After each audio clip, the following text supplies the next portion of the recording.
Welcome, one and all, from across the country. Today is December 22nd, 2016, and this is Mastermind Call number 105.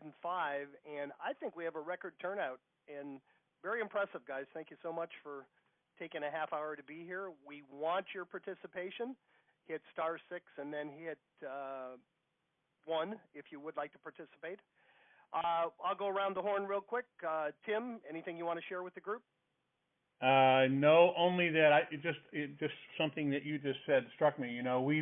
I remember that, it's always interesting at this time of year to reflect back on where you were. And this time last year we were doing these calls, and this is, we've been doing them for 2 years now almost. And I was just thinking about, where we were then and where we are now and our growth and all of that sort of stuff. And Chad was talking about it earlier about that as well. And I think the other part of it is that I'm excited more about the fact that the level of participation from our successful users that are jumping on these calls and growing their information base and all that just really kind of bears out what we decided to be as a company when we started this. And it's just great to see all these people on here. These calls are always, good calls. And like you said, we'll talk about anything. Excellent. Chad, anything you would like to share from the training perspective with the group? Yes, I know there are a lot of folks that have been waiting on the next mastery class, and December was a buy month because of all the stuff that was going on with shows and holidays. The next Probate Mastery group training will start on January 9th, and it will be the 9th, 11th, and 13th at 2 p.m. A couple of ways you can get signed up for that. If you are a subscriber, if you look when you're in subscriber portal, on the left-hand side, there's a link directly to Probate Mastery, and you can sign up at the bottom of that page. If you're not a subscriber, go to alltheleads.com. In the menu, look in ATL Success System, Probate System, and then you'll see the same education and training page. So we'll start that on January 9th. And if you aren't where you can get to a computer right now, it's okay. I'll send out a series of emails over the next week or so you'll have a chance to sign up from email as well. Excellent. And Chad, a couple questions I get asked a lot. They're typically 1 to 2 hours, 1 to 2 hour sessions, depending on the number of questions. And I get asked a lot, if I miss one of the sessions, are they recorded? I know they are. And I always tell the agents also, once you've taken it, you're an alumni. You can come back and take it every month. And one other question I get asked also, is this something that I have to take? And I'm very honest with agents. There's not a tremendous amount that you need. There's really nothing in this course that you need to get started. Dealing with the executors, you're essentially contacting and communicating with motivated absentee owners.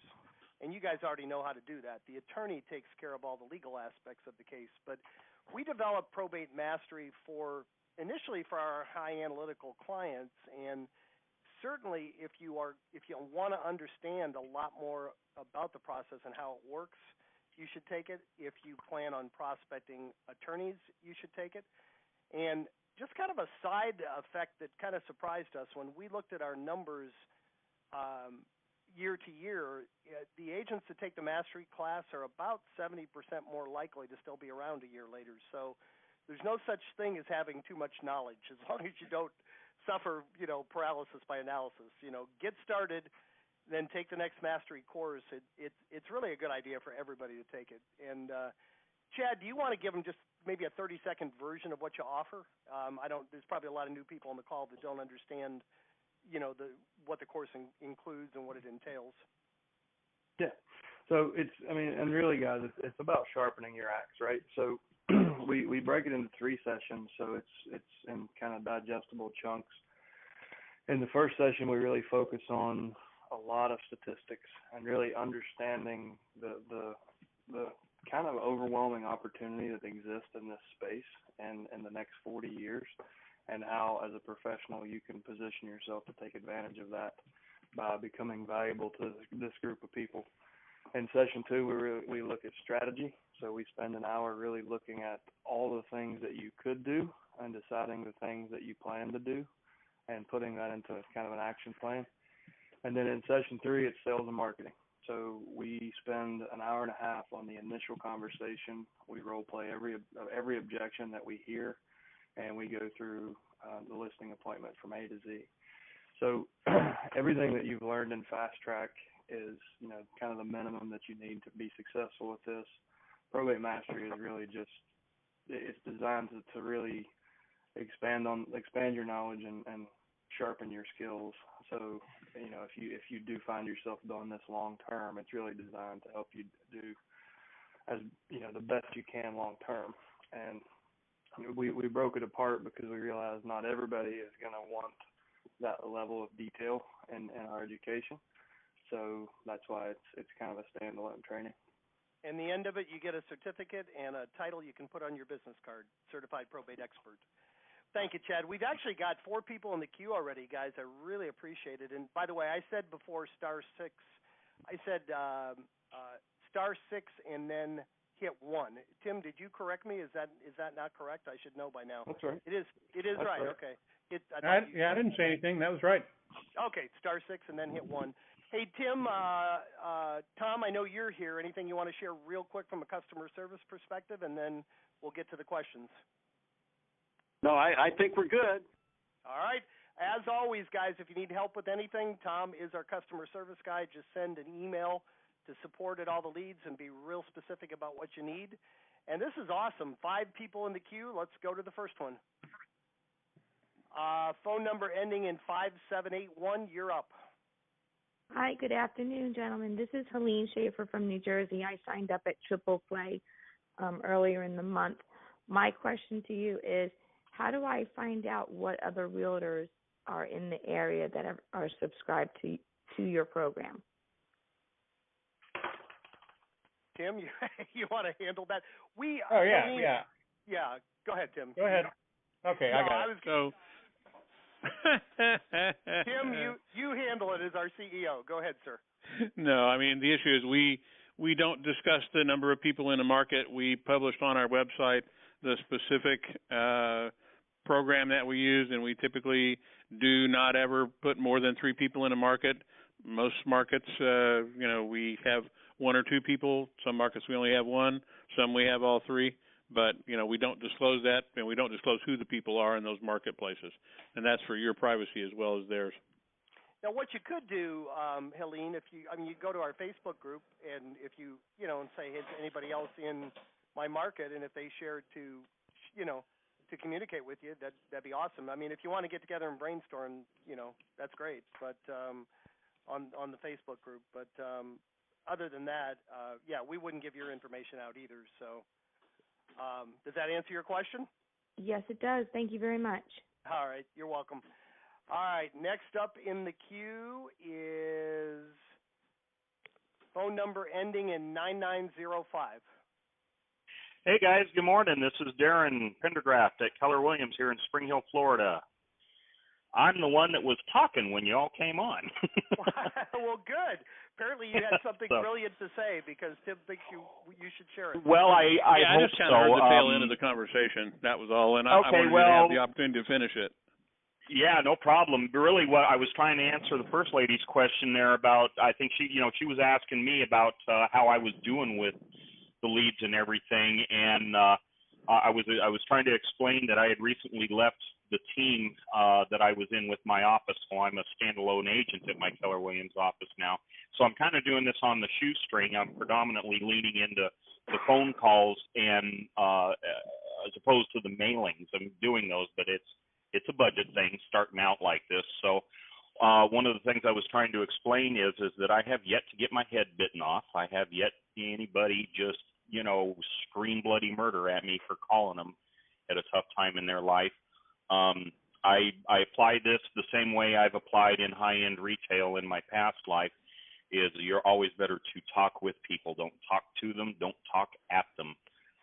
Let them know you're on their side. If there's anything that you can do to help them, feel free to call, send an email, send a text message. I understand you're not necessarily ready for anything yet. Just because they've been through the legal process doesn't mean that they've been through the more personal processes of having to go through those personal items for that person that was probably very close to them. I'm not looking forward to that at some point myself here in a hopefully a distant future with my father. Right now he's in better shape than I am, but I think it's really important to start out with the first line when you get somebody on the end of the phone as you have in your training, to tell them that you've sent out a letter and asking if they've received the letter and if they have any questions about the services that you offer. And I just keep it laid back and try and have a conversation with them if they have the time. If they say they have to go but they'd like to talk later, I confirm my contact information with them and confirm if there's any other numbers or addresses they'd like me to send any material to, and then I let them go and I leave it at that. And then I'll run it out 30 days. I schedule them back out, and then I'll call them again in 30 or 60 days and go from there. But my biggest thing was just to try and have as easygoing a conversation with them as I could. I don't want to push anybody into a corner, and I think it's gonna pay off. I do not have anything under contract yet, mainly because, as I say, these were people that I caught at that point. They were done with the majority of the legal proceedings and going through the personal effects now. All right. Well, I very much appreciated that, and I thought you had a lot of good things to say, and we always like to see new folks on here talking about the approach that they're taking and all that, and we appreciate you, and keep us posted on your results. We think you're going to rock and roll, man. Jim, go ahead. Excellent. Chad, any comments? We got 5 more people in the queue, so I think Darren appreciates your participation. I guess let's go to the next person in the queue, make sure we get to everyone. Phone number ending in 2828, you're up. Can you hear us? Someone on a cell phone? I muted you, sorry. Okay, it's Jennifer in Jacksonville, Florida. Hey, Jennifer, welcome. Thanks. Sorry I keep missing your calls. I just always seem to have lunch appointments. But I made it on today. I have 2 questions, one of them being it's Christmas time. This is the first holiday that these people have lost a loved one potentially, or a good friend, or whoever it may be. What is your suggested time frame to not reach out to people, like as far as what's the last day you'd say, hey, a week before Christmas I wouldn't call them until the new year? You know what I mean? Sure. I'm a little nervous on reaching out to people next week still. Well, thank you for admitting that. And Chad, would you handle that, please? Yeah. So I think it's helpful always to kind of understand the mindset of those people. So if you think about it, they got in their car, went to the attorney's office, went to the county clerk during December. They knew that Christmas shopping was here. They knew it was a sensitive time. They knew Christmas was coming. But they still went and filed probate because they also knew that they had to deal with this situation, as uncomfortable as it is. So chances are they're even more stressed out than they would be any other time of the year, which can translate into them needing help more than ever. I've got a couple of stories. I've told this several times over the last week, but I listed 2 houses the week, just a few days before Christmas. We went ahead and sent mail the week before Christmas. We listed 2 houses, and surprisingly enough, we had investors out looking on Christmas morning. I ratified 2 contracts.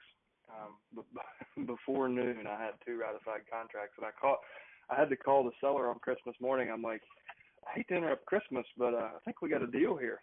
And they were, they had already raised their hand and said, we know we need to deal with this. They weren't upset that I called them on Christmas morning with a full price offer. So it's, a lot of people talk themselves out of it. I wouldn't, I definitely wouldn't call on Christmas morning to prospect, but I wouldn't shy away from it next week. I think that,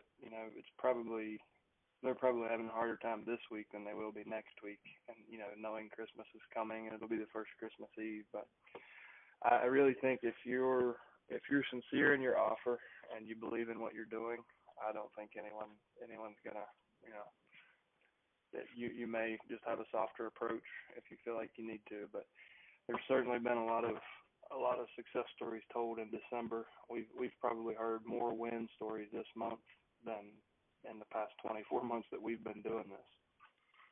Okay. That's helpful. The other piece of the question is I got my first set of leads this month, and I wanted to be a little bit more prepared before calling, and so we had you guys send out the letters, which were great, and then I started doing some research just to find out had anybody already listed their home, and then, you know, I do probably too much research. Anyway, I dug deeper and I figured out that there was about 5 people that were on my list that their spouse, you could tell that they were survived by their spouse. So how do you have those conversations with those people when you know that it's, you know, I think it's easier when it's a kid that gets it and it's their last parent that passed away, but knowing that there's still a surviving spouse. And of those 5, like, these were doctors, and so their wives are probably very well off. They probably have very nice homes. I just don't know how to approach those phone calls, so I have not made those yet. Yep. So that's also one that I hear pretty often, and I actually often enough that last week I shot a video. It's probably a 6 or 7 minute video blog. So if you jump in our Facebook group, would be the quickest way to get to it. I posted it on. It's actually not in the Facebook group. It's on All the Leads Facebook page.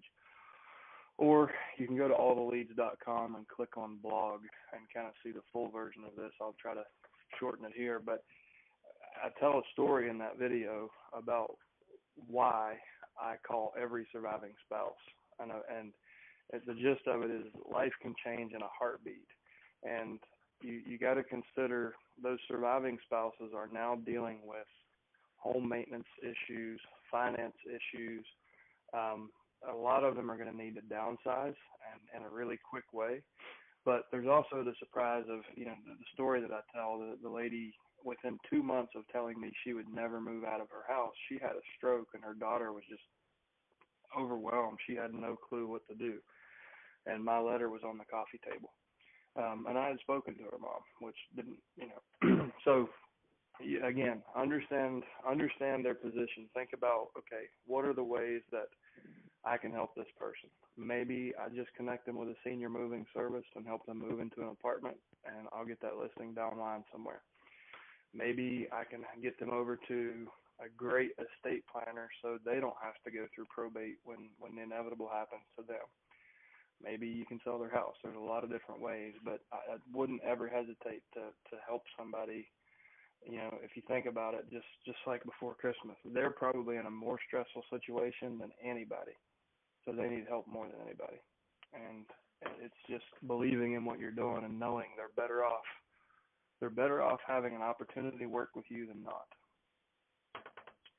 Yeah. Okay. Well, thank you very much.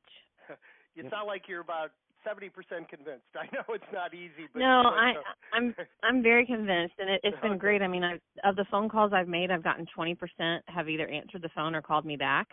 Awesome. And I have somebody that we're going to go look at her property on January 15th. She's like, it was her daughter that passed away. She's like, I just can't deal with it now. So it's been very good, and I did what you guys said, and I've got a hold of an estate sale company. I met with the owner, and she's actually started sending me leads, and I've got stuff to help her, and she's connected me with several people. I mean, it's been the connections alone with just trying to get my surroundings, like you guys suggest, has been huge for my business. Oh, that's awesome. Great, Jennifer. Good for you. Thank you so much. We really and appreciate it. Something you said, Jennifer, the most sensitive probate deal I've ever done was a mother who outlived her husband and her daughter. And the husband had passed away years ago, but the daughter was, 25 years younger, and that was the most devastated person I've ever helped. And I don't scrub anything. I try to have as many conversations as possible and see how I can help. And it was a huge relief to her that we were able to take that off her plate. Excellent. Thank you so much, Jennifer, and really glad to hear that you're coming at this from a really good perspective. You're doing it for the right reason, and it sounds like you're already getting great results. We've got a ton of people that have questions this week, so thank you. And phone number 9444, you're up. Hi, this is Deepak. Actually, I'm also from New Jersey. So, Helene, we can probably connect through Facebook. I would definitely love to do role play, with somebody in the same time zone. So the question I have is, I did look up your, all the leads, the page, the Facebook page, but I could not join the group. I could not find the group where I can join. Okay, and so first of all, the page. Go ahead, Chad. The page name is All the Leads, or the group name is All the Leads Mastermind. There's also a page called All the Leads, but make sure you're searching All the Leads Mastermind. Okay, I will do that definitely. And Deepak, the class, that's a great idea. We've had a couple role play groups, by time zones that have gotten together before. So just reach out. Hey, I'm in the Eastern time zone. Who's looking to role play with me? I think that's a great idea. Okay, another question I had was, is this class that you were talking about, January 9, is it hosted on a web as a webinar? Yeah, so we use GoToWebinar and everything's video recorded. Oh, okay. All right, thank you, sir. Phone number ending in 0108. You're up. Good afternoon. My name is Artisa. I'm calling from Glendale, Maryland, and I am freshly new with doing probate. I actually transitioned from just a standard real estate to a probate real estate office. And my biggest challenge, because I have a 9-to-5 job, my timing with making calls has been really difficult, and to being able to follow up. My question, I'm actually looking to transition from being a part-time agent to a full-time agent with my office, so I can be able to capitalize on phone calls, follow up, and being able to become an assistant to the families that have lost a loved one and have property in probate. My question, how much time going from part-time to full-time an agent should be engulfed with making the phone calls? Well, it really depends on your lead flow. Ideally, kind of the rule of thumb is until you have more work than you can handle, you should be prospecting 10 to 12 hours a week as a full-time agent. That's kind of just the rule of thumb. But how many leads a month do you have? My office does lead generation, and they give us between, say, 25 to 55 leads a month. I kind of held off on taking any more leads because I have over 135 in my queue now. I've been calling on them part-time, but I haven't been able to be consistent with the follow-up on the leads when I make the calls, and my office sends out voicemail blasts, mail blasts, and the calls have been coming in. So I've kind of been missing the mark. So with the amount of leads on my plate, you said at least 12 hours within a day to kind of do the phone calling and being consistent with the follow-up? Not per day. Okay. If you're going to prospect 12 hours a day, you're going to need a team. I got you. Be the top agent in your market too. For sure. What I would recommend for you right now, in your current position, is block off your calendar from 5 o'clock to 7 o'clock, Tuesday, Wednesday, and Thursday, and that gives you at least 6 hours of dedicated prospecting. And that's for part time, that's about the best you can do right now. What we know is, if you call, like in real estate prospecting, if you call between the hours of 4 p.m. and 7 p.m., you're 160 times more likely to make a contact and set an appointment. So it's actually in your favor. That evening call block is one of the best times you can possibly call. So if you can get to a phone and spend 2 hours between 5 and 7 o'clock, those 3 days. And also weekends are a really good time. So if you prospect mid-morning to afternoon on Saturdays, especially during the winter time, that can be a really great prospecting block because most people are going to be home. Okay. Thank you so much. All right. You're very welcome. Hopefully that translates into commission checks, and then it's pretty simple how you become full-time from there, right? Yeah. Thank you. I thought you were going to say, how do you become a full-time realtor? And I was going to say, quit your other job. But that will burn the bridge behind you. You'll have no other choice, right? Yes, that is so correct. Thank you. Very welcome. Thank you. We have one more person in the queue. Perfect timing. Phone number ending in 7356. You're up. Oh, hey, yeah, my name is William. I'm a broker out of Los Angeles, California. I'm having a probate case that's also going into pre-foreclosure because the borrower had passed away. I'm just wondering kind of how you guys deal with situations like that. Well, the first question is there any equity in the house? There is. Okay. Why is it going to foreclosure? Has the family just neglected to make payments? Is the bank account frozen? Why are the payments not being made? Well, I mean, the house was only the house that the father was living in. The kids are a bit estranged from the father. Okay.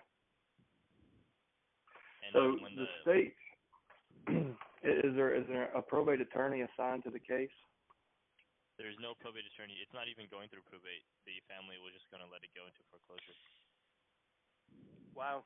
But so they just don't care about the equity that's going to be lost. Right. Well, step one would be actually making sure you have a seller, because if they're not willing to work with you and be a ready, willing, and able seller, there's not much you can do to help them. If they do want to sell and they would like to have that equity, the first thing I would do is find a probate attorney. And what I can't remember the name of the document in California. That there's actually a document that can be filed that essentially stops a foreclosure. The probate court can stop a foreclosure because a lot of times the reason that's there is a protection for the public because of situations like this. So if the kids weren't, if dad died intestate without a will and the kids have not filed probate, they can't get into the bank account to make the payments if the estate doesn't have a bank account. So that's there as a protection for that situation, that they can actually put a stop on the trustee sale until it can be sorted out, and the probate court will oversee that. So if you have people, they have to be willing to sell, though. If they just put their heads in the sand and say let it go, there's not a whole lot you can do other than get your best investor and be at the courthouse steps when it rolls through. And Chad, I was going to say, you certainly could determine the value in the mortgage and get your investor and send them a contract. I mean, it's a little bit of extra work, maybe for nothing, but when they see a contract on the table, maybe it'll change their mind. Yeah. Do you have a line of communication with them? Are you speaking to the sellers or no? I'm speaking to one of them. She gave me the information for the other 4 sisters. Okay. But she's also estranged from the other 4 sisters as well. Oh gosh. I have their contact information. I have their address. So the probate attorney that I'm working with said that if the other 4 sisters can send a document to the 5th sister saying, we relinquish our interest in it, then this way there's only one signer, and then after everything is said and done, we can still distribute, pieces of equity to the other sisters. Yep. Obviously, my next challenge is going to be to get the 5 sisters, the 4 sisters to sign the paper. And then after that, but the question I had, you bring up a great, if I can find an investor to write up a purchase contract, can one of the people sign the purchase contract before going through the probate process? Well, you're going to have to close the chain of title. So they can go ahead and sign it now, but it's not going to be, it won't really be a valid contract until you can close the chain of title, which would require the filing of probate, a death certificate, a list of heirs with that person on it, and then the court appointing them as the administrator or the personal representative of the estate. Then that closes your chain of title, and you can go ahead and close the transaction. Okay, but yes, because, they can sign it now. It just won't be enforceable until you can close that chain. Okay, because there's going to be probate attorney's fees and things like that, which the seller doesn't have the money for, but the investor can front. But obviously, the investor is not going to front that money without some kind of, security. Well, if there's equity in the home, it's a non-issue. So it can be paid from the seller's proceeds at closing. As long as we can get that purchase agreement signed ahead of time by the person. Yeah, because part of closing the probate, there's a hierarchy of who's paid first. So the probate attorney doesn't have any real risk in taking on that file because the government gets their money first, then the probate costs are covered, and then the general debtors, their general creditors are paid. So he will get paid from closing. Okay. Excellent. We have one. Got to make sure you stop the clock. That's all. The other thing you got to make sure is you get the clock stopped on the foreclosure and at least know what that clock looks like, what that date and time looks like, because you got a time critical issue. Okay, but the probate attorney will know that. Yeah, right, exactly. That's what I'm saying. You got to get that going. We got one more in the queue as well. If you've answered your question there. Thank you so much. Thank you. All right. Thank you. Last one this week. Phone number ending in 8669. You're up. Hey, everyone. My question revolves around, I've been scouring the website trying to find those letters so I can customize them and send them out, and I have not been able to. I mean, I see where they're displayed, but I cannot get them, like I can't get a bigger version of them or a downloadable version or something I can print out. Can you help me with that? And Chris, you just signed up yesterday. Have you gotten your welcome call, and have you've been able to sign into the website as a subscriber? Oh, yeah, I'm in there. Okay, all right. Okay, you're in. Okay. Then, Chad, tell them, if you would, tell them where to find the letters. On the left-hand sidebar, if you go to Campaign Setup, yep, there'll be 3 tabs across the top. The one on the left is My Campaign Letters. And below that, you can select from all the letter templates. When you click them, they'll open in a shadow box, and you can either customize it using the online editor, or you can download it as a Word file. Oh, okay. I saw that, but for some reason, I guess I just was assuming that it was only because it was your mailing that I would not be able to do that. So I'll look at that again. I appreciate that. Yeah, and it may help you. I'm ready to call. If you click on the link for Mailbox Motivator, and the top of that, yep, you'll see there's a demo video that's just 5 minutes or so that kind of shows you how everything works. Yeah, I saw that, but now, am I only able to customize those and use the Mailbox Motivator, or can I actually send those out myself? Like I said, you'll have 2 download options, or you'll have 2 options. One is using our online editor. The other is downloading a Word document. Okay, cool. Yeah, and I actually, I'm curious too. Is I had to do a lot of manual input because I just uploaded all the numbers into my Mojo dialer, and I'm wondering if there's going to be any way you're going to be able to work out a sync, because I don't know if all the information is really going to be organized correctly in the template for me to use it in a organized fashion. You're saying, will we be integrated with a dialer at some point? Well, no, I'm asking basically. I've uploaded it into my Mojo dialer, but I wanted to know if there, like for instance, I use Redex also, so I can directly sync to my Mojo dialer with that. Do you know if you're going to be having some kind of correspondence with Mojo dialer in order to have like a proper sync where I can just kind of sync the information into my dialer? So what we try to do is, we try to build whatever there's a demand for. You're maybe the second person that has asked me that. So if we had enough demand, where basically if it's something that enough people would get value from, then we'll take a serious look at developing that. It's not in the plans right now, but if you could, in the bottom left when you're logged in, under Contact Us, you can put in like an ideas ticket that will kind of help us, and that's what we look at when we look at what we're developing next are those idea tickets. So any ideas that you have to improve the system, please put in a ticket and say, hey, I've got a great idea for you guys. And when we see, something that's obviously a need for a lot of folks, then that becomes our priority. Okay, fantastic. And I looked on the blog, too, and I thought some great information there. Are there any other areas where there's scripts that you have besides the blog? I just actually last week, I believe, if you look in All the Leads Mastermind, our Facebook group, I sat down, I wrote out a script, which is against my grain, but I did it anyways. There is a script in files. So if you go to All the Leads Mastermind and in the top menu, click on files, you'll see a probate script. Okay, awesome. I appreciate that. Yep. All right, great. We went a little over today, guys. Thank you so much virtually everybody who started out is still here. I just want to, before we close out the call, just want to thank all of you, and I want to wish you whatever holiday you're celebrating this time of year, make it the best one ever. I know 2017 is going to be your best year in real estate, hopefully with our help. Oh, I know it'll be with our help, but we have some great new additions coming up in the next couple months. On last call, I challenged all of our existing subscribers, if you want to add another county, give me a call and we'll give you a great deal. And I think we had about a dozen people do that. So the offer's still out there. If you really want to take this niche and grow it, a number of our agents are adding second, third, fourth counties. Give yourself a holiday present.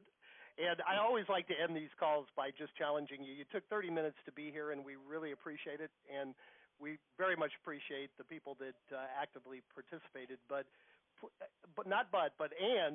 take one thing, one idea, one thing that inspired you on this call, go out and put it into action and come back next Thursday. We will be here next week and share it with the group. Happy holidays, everybody. Thanks so much for being here. Make it a great week. Take care.